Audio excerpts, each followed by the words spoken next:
Welcome.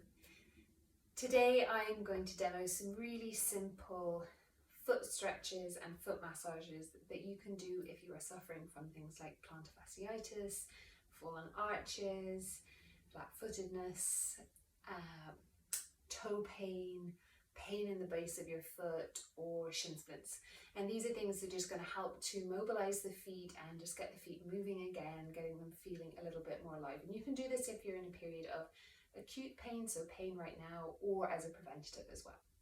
So the first thing that you're going to need is a brick.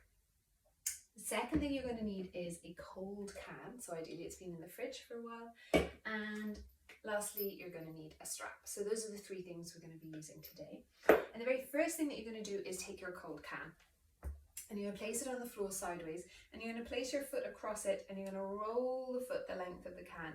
And the harder the can is, the better. So some cans can be a little bit soft. You want one that you can put a little bit of pressure in, and you want to be rolling all the way along your foot, all the way to the heel and all the way back again. And the benefit of being cold is that it's going to help to bring down any inflammation. This is a really great way to start, and you control how much weight you're putting down into the foot because you're only using your body weight. So you can roll all the way to the front and all the way to the back again. You can bring it back closer into you, and then you'll get more to the front of the heel, so you can move that can around.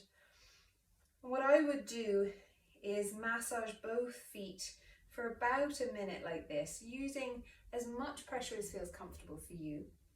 And then I would get a sock and fill it with rice from your cupboard, tie a knot in the top of the sock and put that sock into the microwave, if you have a microwave, to warm it up, and then rest your feet over that warm sock after doing the cold, just like this, just letting them rest over it, draping over the center, letting the heat permeate into the foot. And while you're doing that, have the can back in the fridge or in the freezer, and then come back to this rolling again. So alternate between the cold and then the hot, and that'll be really, really good for just starting to bring down inflammation and promote cellular tissue healing. A really good oil that you can use when you're doing some foot massages is arnica oil, so not the cream but the oil, and you can usually get that from the pharmacy or the health food store, and I would be doing that every day as well, and that'll really help with promoting the healing in the area of the tissues itself. So once you've prepped both feet by doing that with the can, you take the can over to the side, and then you're going to take the brick and you're going to bring it to the side of your chair. And so if you're taking it to the right side of our chair, what we're going to do is tuck. I'm going to bring it back a little bit. You're going to tuck that right foot back so that the toes tuck underneath, and you're going to rest your weight down on top of it. Now, it depends on your foot how much weight you can put down into it. So you might just put a little bit, and just pressing that weight down a little bit might be enough. Or you might be able to lean all the way forwards, pressing your weight down a little bit more. And the more you lean forwards, the more intense that stretch is going to be.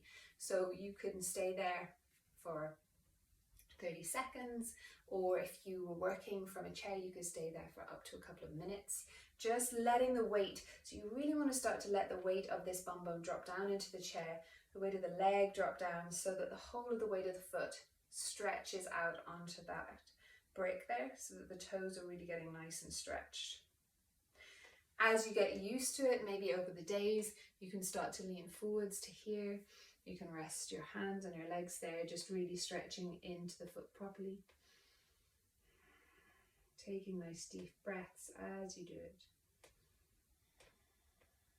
And then you're going to come all the way back up. Release your foot and you're going to come onto the ball of the foot there, and you're going to circle around on the ball of the foot. Try to keep all of the toes in contact with the ground as you circle around. And then circle back in the opposite direction.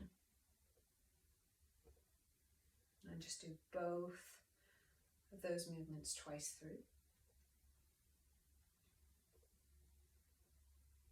And then we're going to take our strap. I'm going to take this strap around the ball of the foot, so right against the ball of the foot there. And from here, we're going to straighten out the leg, and we're going to pull the ball of the foot and the toes up towards the leg there. And you can take a stretch here where you pull the foot towards your hip and just take 2 or 3 big breaths. Try not to let the foot fall out to the side, the left or the right, just kick it straight back.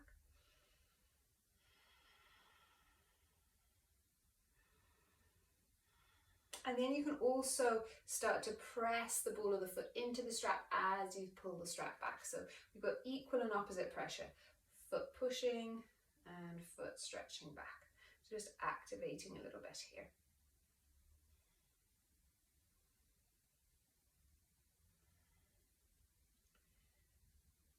And then we're going to release. We're going to take the strap to the side, and then we're going to take our foot above the knee. Now, if you can't get this foot above the knee, you can straighten the bottom leg and have the foot just resting below the knee there. I'm going to demo it this way for now, and we're going to take our hand and wrap it around the front of that foot, and I'm going to draw that foot back towards me. So I'm going to take the stretch in the foot there, and I'm just going to take a couple of breaths, stretching the top knuckles of that foot back in towards myself.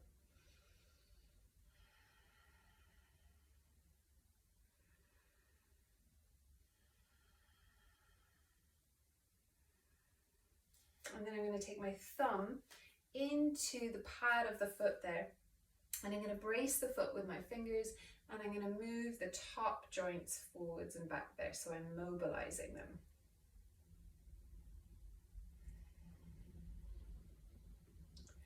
And once I've done that about 10 times, I'm going to take my fingers in between the toes, and ideally I'm going to get all my fingers in between the toes, but if you can only get 2 or 1 to start with, just work with that.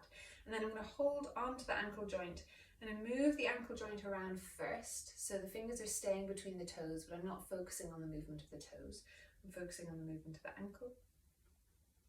And once I've done that about 10 times, I'm just going to circle only through the toes and that top joint of the foot there. It's a good idea to try and go in both directions.